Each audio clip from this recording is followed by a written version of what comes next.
Rasulullah SAW tak bagi kita menyimpan dan menyembunyikan ilmu. Ilmu ni bila mana kita peroleh, kita kena kongsikan ilmu dengan orang lain. Jangan main mengaji, hadir kuliah, catat, tulis, lepas tu balik rumah simpan. Bila kita mencatat ilmu, kita memperoleh ilmu, kita kena sampaikan. Hari ini Allahumma salli ala sayyidina Muhammad, Allah memudahkan kita untuk menyebarkan ilmu. Rasanya setiap orang dia ada Facebook, setiap orang ada Instagram dan sebagainya. Jadi ambil sikit, ambil hak kita catat tu, buh dalam Facebook kita, kongsikan dengan orang lain.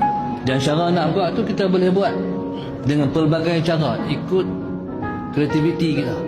Buh gambar Tok Guru, buh kalam di tepi, kalam Murabbi, kalam Habib Omar, kalam siapa-siapa. Lepas tu hantar. Ya orang pun ambil, orang share pula, hantar kat kawan dia pula, hantar kat kawan dia pula, hantar. Tu cara menyebarkan ilmu pengetahuan.